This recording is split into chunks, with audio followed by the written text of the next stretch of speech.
Ronnie Tutt was, to put it pure and simply, musical. Tap danced from the very young age of 3.5, maybe 4. Interestingly, a common theme that ran amongst most drummers was that many could tap. Buddy Rich and Earl Palmer, along a very long line of very accomplished dancers. And many of the greatest dancers were very good at drumming.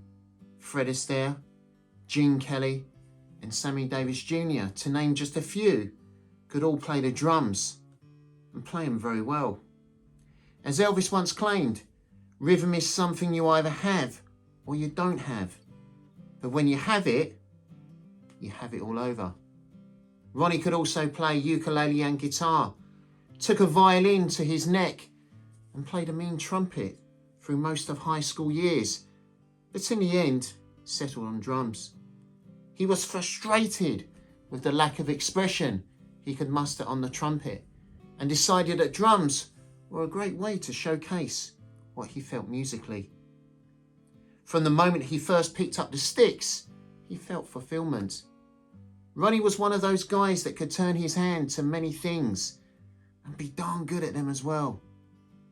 Ronnie's biggest drumming influences range from Buddy Rich, Gene Krupa, Joe Morello to Louis Bellson, all greats within the field of percussion. Ronnie had exquisite taste. Ronnie always had a passion for all kinds of music, and one thing he would always adhere to and was well practiced was that he would try all types of music. He was a firm believer in not pigeonholing himself into one particular genre. That way he could gain exposure to many different styles and techniques of playing, always testing the water. Indeed, his toe was always wet, always trying to prepare for whatever may come his way.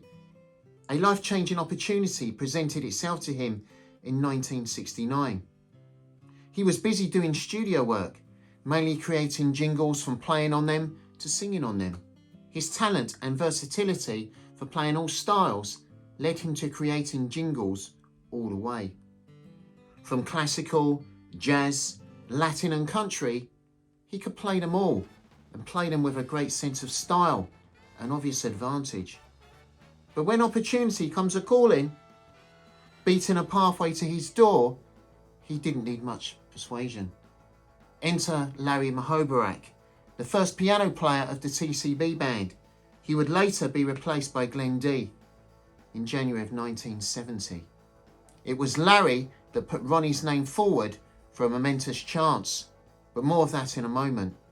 There were important factors conspiring for Ronnie's rocket to enter Elvis Presley's orbit. Stars aligning in the form of his constellation, Elvis was about to solidify his comeback. In the '68 special, he'd laced up his gloves and conquered, throwing a flurry of punches that floored the critics.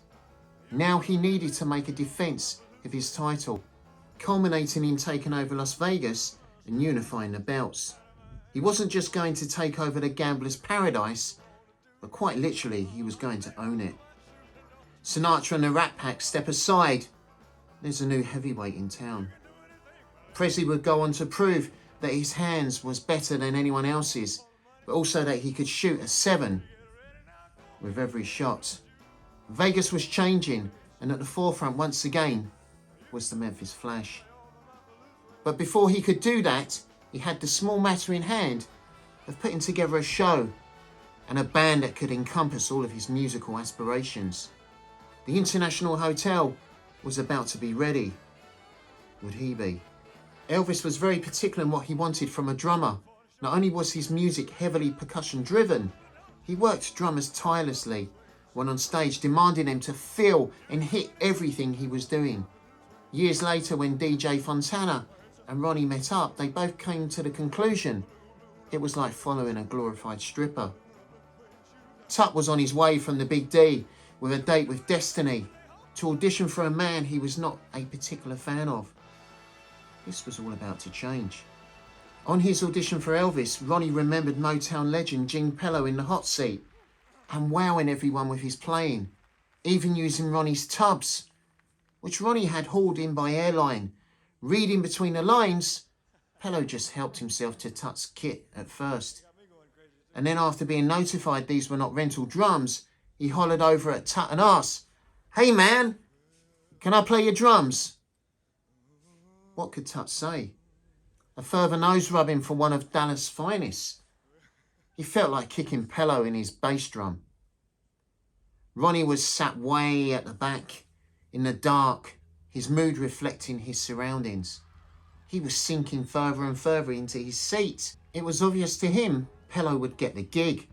With knowing nods and winks, everyone started to pack up, axes going away, but Larry Mahobrak, who was instrumental in getting Ronnie the audition, grasped the moment, looking to salvage his friend's honour.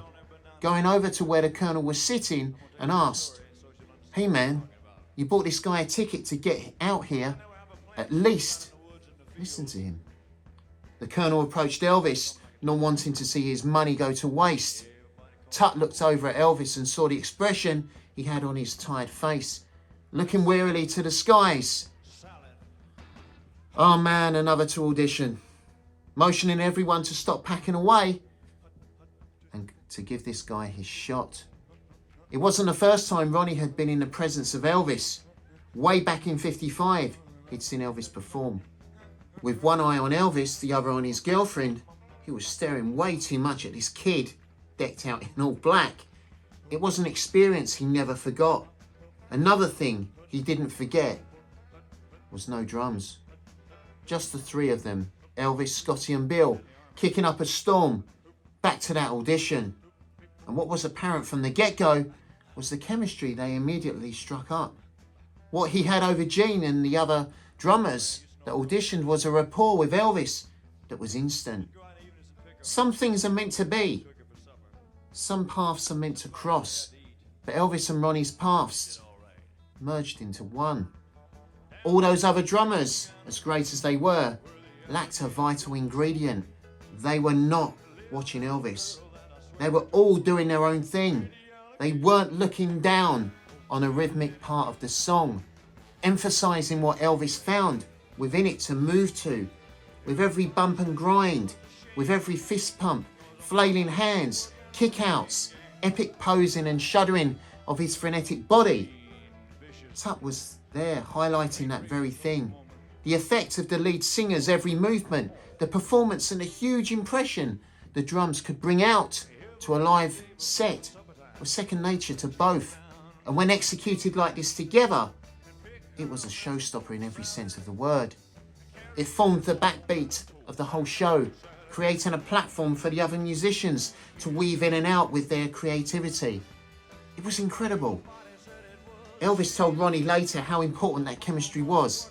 Every time he looked behind, he could see Ronnie watching him, trying to anticipate what was to come. Elvis used to brag about that, knowing just how great his drummer was. He was delighted in trying to throw Ronnie off his trail, but Ronnie always had an answer. He was like a bloodhound.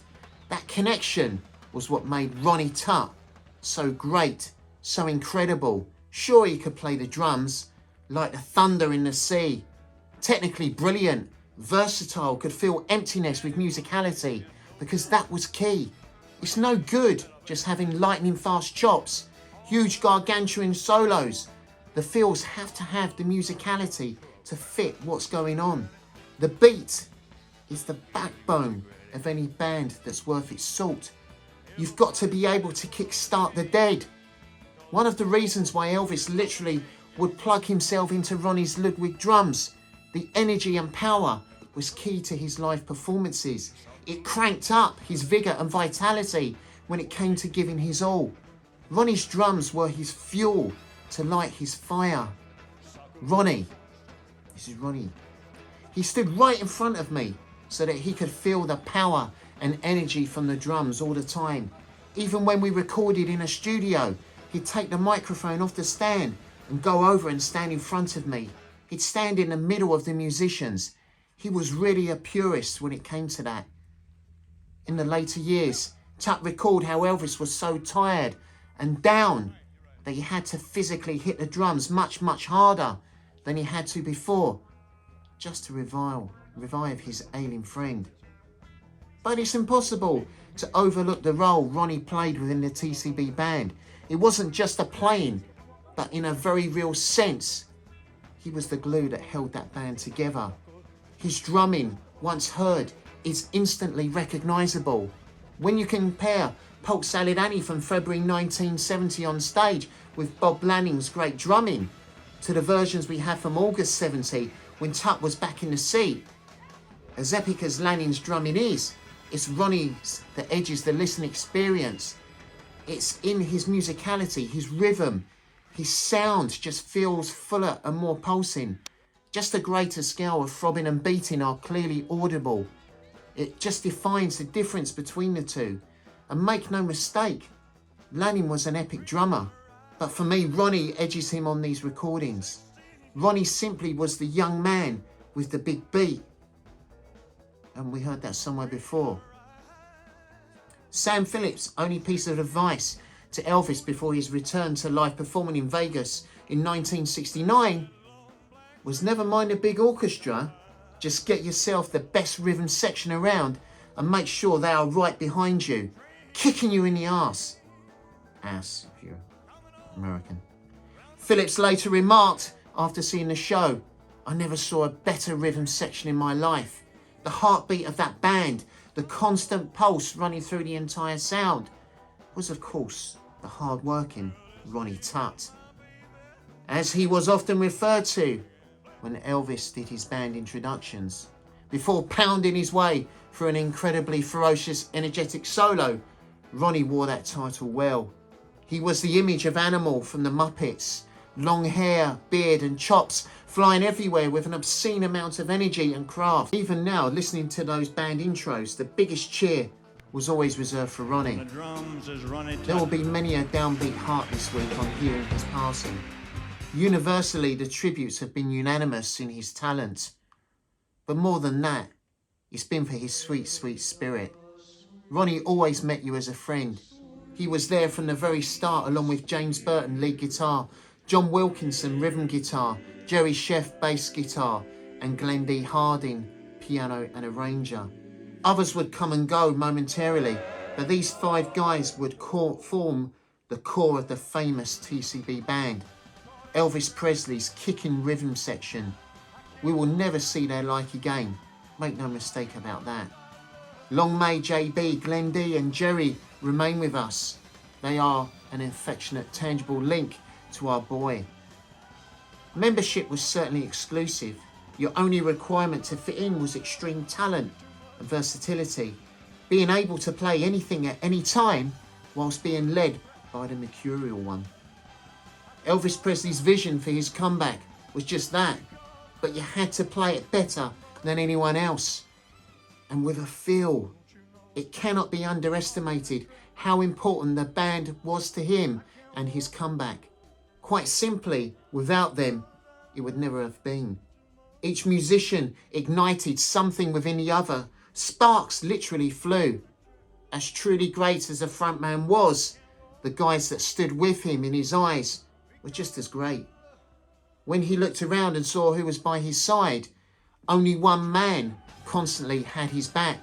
His gaze rarely left the silhouette, all in white, and that must have brought an immense amount of pride to Elvis Presley, knowing that Ronnie Tutt was his drummer, the backbeat of his sound. And although Ronnie's beating heart has stilled, his beat will live on. It's impossible for it not to. His legacy is assured, his influence undeniable. Ron Tutt. We salute you, sir. If I know one thing, it's this. There'll be no need for an audition this time round. May God bless you and your loved ones. P.S. Give a big old bear hug to our boy.